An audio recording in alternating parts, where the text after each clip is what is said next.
बार एक युवक गौतम बुद्ध के पास आया और गौतम बुद्ध से बोला कि हे बुद्ध, मेरे मन में इतने गंदे विचार क्यों आते हैं। मैं नहीं चाहता कि मेरे मन में गंदे विचार आए, पर मेरे मन में हमेशा काम वासना के विचार चलते रहते हैं और मैं इनके बारे में सोच सोचकर बहुत परेशान हूं। मेरी ऊर्जा और समय यह सब सोचने में ही नष्ट हो जाती है और इन सब के विचारों की वजह से मैं कभी भी शांत नहीं रह पाता और मैं हमेशा ही स्त्रियों को देखकर मोहित हो जाता हूं। इन विचारों को अपने आप को रोक ही नहीं पाता। बुद्ध मुस्कुराए और उन्होंने उस युवक से पूछा, क्या तुम्हें पता है यह काम वासना होती क्या है? फिर लड़के ने उत्तर दिया और कहा, बुद्ध, मैं यह तो नहीं जानता कि काम वासना होती क्या है, पर हां, ये जो भी है बहुत बुरी चीज है। फिर बुद्ध ने उस युवक से कहा कि सबसे पहले तो तुम्हें यह समझना है कि प्राकृतिक रूप से जो भी चीज हमारे अंदर है वह बुरी नहीं है। हमारे जीवन में उसकी कुछ ना कुछ जरूरत है। वासना कोई बुरी बात नहीं है।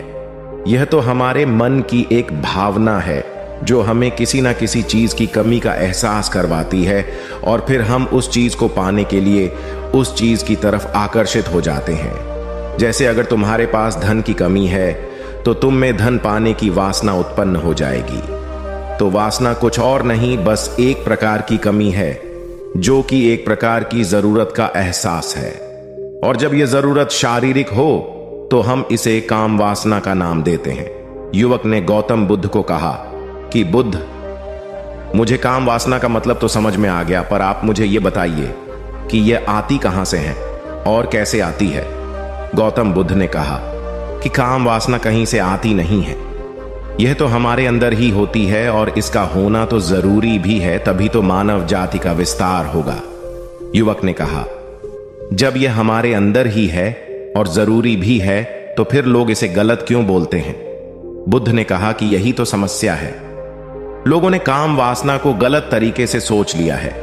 इसे छिपाने की, दबाने की कोशिश करते हैं। काम वासना गलत नहीं है, बल्कि काम वासना का गलत तरीके से प्रयोग करना गलत बात है। लोग जिससे प्रेम करते हैं बस उसी के लिए जीने लग जाते हैं, उसे पाना ही अपना लक्ष्य बना लेते हैं और उसी के बारे में हमेशा सोचते रहते हैं, पर यह सब गलत है।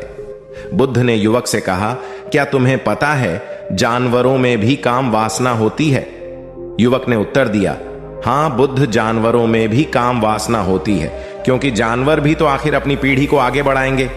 बुद्ध ने कहा, तो फिर हम जानवरों की काम वासना को गलत क्यों नहीं कहते? युवक ने कहा, मुझे नहीं पता महात्मा, आप ही मुझे बताइए।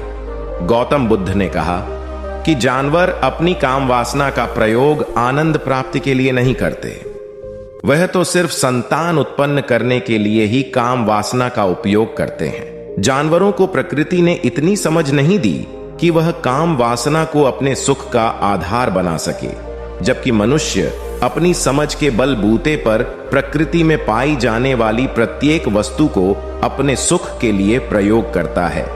हम इंसानों ने ही काम वासना को अपने सुख का साधन बना लिया है, जबकि प्रकृति ने तो हमें अपने वंश को आगे बढ़ाने के लिए दिया था, लेकिन इंसानों ने इसे अपने जीवन का परम लक्ष्य बना रखा है और इस तरह से काम वासना का भी लगाम हो जाना गलत है। युवक ने पूछा, महात्मा जी, ये काम वासना हम पर हावी क्यों होती है? तब गौतम बुद्ध ने कहा कि सुनो, अब जो मैं तुम्हें बताऊंगा उसे तुम ध्यानपूर्वक सुनना। काम वासना का सारा खेल तुम्हें समझ आ जाएगा, तुम्हें तुम्हारे सारे सवालों का जवाब मिल जाएगा। बस तुम्हें ध्यान से सुनकर समझना है। एक बार की बात है, एक आश्रम में गुरु और उनके शिष्य रहा करते थे, जो रोजाना आश्रम के बाहर स्थित गांव में भिक्षा लेने के लिए जाते थे। उस आश्रम का एक शिष्य जिस गांव में भिक्षा लेने जाता था, उस रास्ते में एक नदी पड़ती थी। एक दिन उसने देखा कि एक लड़का पेड़ के पीछे छिपा है। वह उस लड़के के पास गया और उससे जाकर बोला, भाई, तुम इस पेड़ के पीछे छिपकर क्या देख रहे हो? लड़के ने कहा, अरे तुझे नहीं दिख रहा कि मैं क्या देख रहा हूं? तब शिष्य ने नदी की तरफ देखा तो वहां पर कुछ लड़कियां पानी भर रही थीं। वो लड़कियां 14-15 साल की होंगी। तब उसने उस लड़के से कहा, अरे भाई, वहां पर तो लड़कियां पानी भर रही है, इसमें छिप कर देखने वाली क्या बात है? तब वो लड़का शिष्य की तरफ देखकर उससे कहता है, अरे पागल, तुम्हें दिखाई नहीं दे रहा कि कैसे ये परियां नदी से पानी निकाल रही है? जरा उनकी अदाओं को तो देखो, उनके कोमल शरीर को देखो, उनकी पतली कमर को देखो, और उनके बाल उनकी कमर पर कैसे लहरा रहे हैं, मानो सुंदरता बिखरी पड़ी हो। शिष्य ने फिर नदी की तरफ देखा और इस बार वह इससे देखता ही चला गया। उसे किसी भी बात का कोई डर नहीं था, लेकिन अब वो छिपने लगा और उन लड़कियों को देखने लगा। और जब वो छिपकर उन लड़कियों को देख रहा था, तभी वह अचानक अंदर से कांप गया और उसने कहा कि यह मैं क्या कर रहा हूं, मैं जो कर रहा हूं वह सही नहीं है, मुझे यहां से चले जाना चाहिए। और फिर वह जल्दी से वहां से चला गया। वो आश्रम पहुंच जाता है। आश्रम जाकर वो अपने कार्यों में लग गया, लेकिन जो अब भी वह देख कर आया था वहीं उसकी आंखों के सामने बार बार आ रहा था। उसके मन में वही दृश्य चल रहा था, उसके मन में वही सब कुछ देखने के लिए लड़ाई हो रही थी। उसका किसी भी काम में मन नहीं लग रहा था। सुबह होते ही वह रोज जल्दी ही भिक्षा के लिए आश्रम से निकल जाता और उस नदी के पास वाले पेड़ के पास जाता, और जहां पर वह लड़का पहले से मौजूद रहता था, उस लड़के के साथ मिलकर लड़कियों को छुप छुप कर देखता था। अब वह रोज ऐसा करने लग गया। यह उसके रोज का काम हो गया। अब उस शिष्य का मन किसी भी काम में नहीं लगता था। वो हमेशा ही किसी ना किसी प्रकार के विचार में उलझा रहता। वो आश्रम के कार्यों को भी ठीक ढंग से नहीं कर रहा था। न वो ठीक से सो पाता था और न वो ठीक से खाना खा पाता था। उसका मन बेचैन सा रहता था। उसका मन बार बार उन लड़कियों के सौंदर्य को देखने के लिए तरसता था। जब गुरु शिक्षा देते तब भी उसका मन कहीं और विचारों में खोया रहता था। गुरु ने अपने शिष्य की इन हरकतों को जान लिया था। तब एक दिन गुरु ने शिष्य को अपने पास बुलाया और कहा कि आज से मैं भी तुम्हारे साथ भिक्षा मांगने चलूंगा। तुम और मैं साथ साथ भिक्षा मांगने चलेंगे। तभी शिष्य गुरु को मना करते हुए बोला, नहीं गुरुदेव, आप परेशान क्यों हो रहे हो? मैं अकेला ही ठीक से भिक्षा मांग सकता हूं। गुरु ने शिष्य से कहा कि ठीक है, तुम अकेले ही भिक्षा मांगने जाओ। शिष्य तुरंत वहां से भिक्षा मांगने के लिए निकल गया। उसके जाने के बाद गुरु भी आश्रम से निकल गए और शिष्य का पीछा करने लगे कि वो कहा जाता है, किससे मिलता है। यह सब देखने के लिए उसके पीछे पीछे चलने लगे। थोड़ी दूर जाने के बाद गुरु ने देखा कि उनका शिष्य एक लड़के के साथ एक पेड़ के पीछे अपराधी की तरह छिपा हुआ है और छिपकर कुछ देख रहा था। गुरु भी अपने शिष्य के पीछे जाकर खड़े हो गए कि आखिर उनका शिष्य क्या देख रहा है, जिसे देखने के लिए वो पेड़ के पीछे अपराधियों की तरह छिपा पड़ा है। गुरु ने देखा कि उनका शिष्य पेड़ के पीछे छुपकर लड़कियों को देख रहा था, जो कि नदी से पानी भर रही थी। तभी गुरु ने शिष्य को कहा कि तुम क्या देख रहे हो? अपने गुरु की आवाज सुनकर वह शिष्य घबरा गया और उसके पसीने छूटने लगे। वह थर थर कांपने लगा, जैसे किसी चोर को चोरी करते समय रंगे हाथों पकड़ लिया हो। उसकी हालत खराब हो गई। वो कुछ भी नहीं बोल रहा था। उसके मुंह से कुछ टूटे फूटे शब्द भी बाहर निकल रहे थे। वो अपने गुरु से नजर भी नहीं मिला पा रहा था। गुरु ने शिष्य की तरफ देखा और कहा कि मेरा शिष्य तो निडर था, उसे तो किसी भी चीज का डर नहीं था, लेकिन यह क्या तुम तो डर के मारे कांप रहे हो। शिष्य ने गुरु से कहा कि मुझे माफ कर दो गुरुदेव, मेरा इसमें कोई दोष नहीं है। उस लड़के ने मुझे बहका दिया था, लेकिन आपसे मैं वादा करता हूं कि आज के बाद मैं ऐसा कभी दोबारा नहीं करूंगा। मुझे माफ कर दो गुरुदेव। गुरु ने शिष्य से कहा कि कोई बात नहीं, पर इस बात का तुम ध्यान रखना कि हम जैसी संगति करते हैं वैसा ही फल हमें प्राप्त होता है। उसके विचार हमारे अंदर प्रवेश करते हैं, इसीलिए अच्छी संगति करो जिससे तुम्हारे अंदर अच्छे विचारों का प्रवेश हो। फिर गुरु और शिष्य आश्रम लौट आए और फिर से आश्रम के कार्यों पर ध्यान देने लगे। उसने उस रास्ते को छोड़ दिया और दूसरे रास्ते से जाने लगा। वो अपने काम को ध्यान से करता, लेकिन धीरे धीरे उसके अंदर क्रोध उत्पन्न हो गया और फिर वो दूसरों पर क्रोध करने लगा और बेचैन रहने लग गया। अब वो सही समय पर भोजन भी नहीं करता था। वो भोजन भी बहुत कम खाता था। एक रात गुरु शिष्य के पास आए और उसे बोले कि अब तक तुमने कितनी बार अपना वादा तोड़ दिया। यह सुनकर शिष्य अपने गुरु के चरणों में गिर गया और रोने लगा। रोते रोते ही उसने गुरु से कहा कि गुरुदेव, मैं कई बार अपना वादा तोड़ चुका हूं, फिर वादा कर लेता हूं, लेकिन हर बार मैं वादा तोड़ देता हूं। मेरा मन मेरे नियंत्रण में है ही नहीं। मैं बहुत कोशिश करता हूं कि मैं अपने मन से सारे बुरे विचारों को निकाल डालूं, लेकिन मैं चाहकर भी ऐसा नहीं कर पा रहा हूं। फिर गुरु ने शिष्य को कहा कि चलो मेरे साथ। गुरु शिष्य को आश्रम के बगीचे में लेकर गए और शिष्य से कहा कि देखो, यहां पर कुछ नालियां बनी हुई है जिससे नदी का पानी इन पौधों तक आ रहा है और यह पानी एक निरंतर भाव से बह रहा है। क्या तुम इस पानी के बहाव को रोक सकते हो? शिष्य ने कहा कि हां गुरुदेव, मैं इस बहाव को रोक सकता हूं। फिर शिष्य ने मिट्टी उठाकर उस नाली में डाल दी। वो पानी थोड़ी देर के लिए रुक गया और फिर थोड़ी देर बाद उस मिट्टी के ऊपर से पानी बह गया। गुरु ने शिष्य से कहा, अरे ये क्या, ये तो पानी रुका ही नहीं। फिर शिष्य ने कुछ कंकड़ पत्थर उठाकर उस नाली में डाल दिए और फिर थोड़ी देर के लिए पानी रुक गया, लेकिन फिर थोड़ी देर बाद ही उन कंकड़ पत्थर के ऊपर से पानी निकल आया।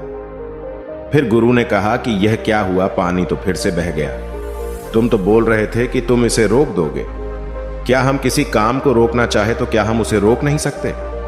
तब शिष्य ने कहा, कोई बात नहीं गुरुदेव, मैं इस पानी को तो आपको रोक के दिखाऊंगा। वह फिर से एक बड़ा सा पत्थर लेकर आया और उसे नाली पर डाल दिया और पानी रुक गया। तब गुरु से कहा कि देखा गुरुदेव, मैंने कहा था ना कि पानी को मैं रोक दूंगा। मैंने पानी को रोक दिखाया, आपकी बात मैंने पूरी कर दी। गुरु मुस्कुराए और बोले, अच्छा जरा ध्यान से देखो, पानी रुक गया। क्या वो तो पीछे की नाली तोड़कर बाहर आ गया और अगल बगल से बह रहा है, और ध्यान से देखो इस पत्थर को आगे भी आ गया और ये पानी अपना रास्ता बदलकर फिर से आगे की तरफ बह जाएगा। और फिर थोड़ी देर बाद ऐसा ही हुआ। फिर गुरु ने शिष्य को समझाया कि तुम्हारे साथ भी तो ऐसा ही चल रहा है। तुम बार बार प्रयास कर रहे हो, बड़े से बड़ा प्रयास कर रहे हो, पर हर बार तुम्हारा प्रयास टूट रहा है और यह हमेशा टूटता ही रहेगा। तुम कितना भी बड़ा पत्थर रख लो, लेकिन पानी तो अपना रास्ता बना ही लेगा। यह सब देखकर गुरु से कहा कि हे गुरुदेव, क्या कोई तरीका नहीं है जिससे मैं गंदे विचारों से बाहर निकल सकूं और ये मेरे मन में आए ही नहीं? गुरु शिष्य को एक नदी के पास ले गए जहां से उस बगीचे में पानी आ रहा था। गुरु ने शिष्य से कहा, वो पानी इसी नदी से जा रहा है। अगर हम यहीं से उस रास्ते को बंद कर दें जहां से पानी बगीचे में जा रहा है, अब क्या हम पानी को रोक नहीं सकते? शिष्य ने कहा कि हां गुरुदेव, अवश्य ऐसा हो सकता है। मैं इस पानी को यहीं से बंद कर देता हूं, तब आगे की नाली में पानी जाएगा ही नहीं और फिर बगीचे में पानी जाएगा ही नहीं। फिर से नदी से जाने वाले रास्ते को बहुत मेहनत करके पत्थर और मिट्टी डाल डालकर बंद कर दिया और गुरु से कहा कि गुरुदेव, मैंने पानी को बंद कर दिया है, अब यह पानी बगीचे में जाएगा ही नहीं। तब गुरु ने कहा कि अगर पानी बगीचे में नहीं जाएगा तो पेड़ पौधों को पानी कहां से मिलेगा? उन पेड़ पौधों को तो पानी की आवश्यकता है और उन पेड़ पौधों में कुछ पेड़ पौधे तो ऐसे हैं जिनको रोज पानी की आवश्यकता है। वह तो मुरझाकर मर ही जाएंगे, उनका क्या होगा? पानी तो हमें खोलना ही होगा। शिष्य ने गुरु की बात सुनकर वापस नदी से जाने वाले पानी का रास्ता खोल दिया। तब गुरु ने शिष्य से पूछा कि अगर हम इस नदी के पूरे पानी को बगीचे की तरफ मोड़ दे तो क्या होगा? तब शिष्य ने जवाब दिया कि गुरुदेव, वहां पर जितने भी पेड़ पौधे हैं वो गलकर नष्ट हो जाएंगे, वहां पर कुछ नहीं बचेगा। फिर गुरु मुस्कुराए और बोले, तुम इस बात को समझो कि हमें किसी भी चीज को रोकना नहीं है, बस हमें हमेशा संतुलन बनाए रखना है। कम पानी से भी पौधे नष्ट होते हैं और ज्यादा पानी से भी पौधे नष्ट होते हैं। हमारा जीवन संतुलन से ही चलता है। गुरु ने शिष्य से कहा कि अगर मैं तुम्हें कहूं कि तुम आम के बारे में मत सोचो तो तुम्हारे मन में सबसे पहले किसका चित्र आएगा? शिष्य ने कहा कि गुरुदेव, मेरे मन में तो पहला चित्र आम का ही आएगा। गुरु ने कहा कि जब हम गंदे विचारों को जबरदस्ती रोकने का प्रयास करते हैं तो वह और मजबूती के साथ हमारे अंदर प्रवेश करते हैं और ज्यादा हमारे अंदर उठते हैं। इसीलिए हमें उन्हें कभी भी दबाने की कोशिश नहीं करनी चाहिए। फिर गुरु ने शिष्य को जाते हुए कहा कि हमारे गंदे विचार बुरे लोगों की संगति करने की वजह से भी आते हैं। कई बार क्या होता है कि कामुकता हमारे अंदर होती नहीं है, लेकिन कुछ अश्लील लोगों के साथ रहने की वजह से यह हमारे अंदर हावी हो जाती है। फिर शिष्य ने कहा कि गुरुदेव, आप सही कह रहे हैं, मैं अपने मार्ग से भटक गया था। फिर वो शिष्य उस रात बहुत ही चैन की नींद सोया। सुबह अपने कार्यों को पूरे मन से किया और फिर सुबह वो भिक्षा लेने के लिए उसी रास्ते से गया जहां वह लड़का आज भी पेड़ के पीछे छुपकर उन लड़कियों को देख रहा था। वो शिष्य नदी पर गया जहां वह लड़कियां पानी भर रही थीं। उसने उन लड़कियों से पानी मांगा। उन लड़कियों में से एक लड़की ने उसे पानी पिलाया और उस सन्यासी शिष्य के चरण छुए। शिष्य ने उसे आशीर्वाद दिया कि तुम्हारा कल्याण हो। उसका मन सकारात्मक ऊर्जा से भर गया। उसके चेहरे पर मुस्कान आ गई थी, जैसे कि उसे कुछ खोया हुआ वापस मिल गया हो। वह वापस अपने रास्ते से जाने लगा। तभी पीछे से वह लड़का आ गया जो पेड़ के पीछे छुपा हुआ था। वह शिष्य के पास आया और बोला कि क्या बात है, आज तो तुमने नजदीक से दर्शन कर लिए, तुम तो मुझसे भी आगे निकले।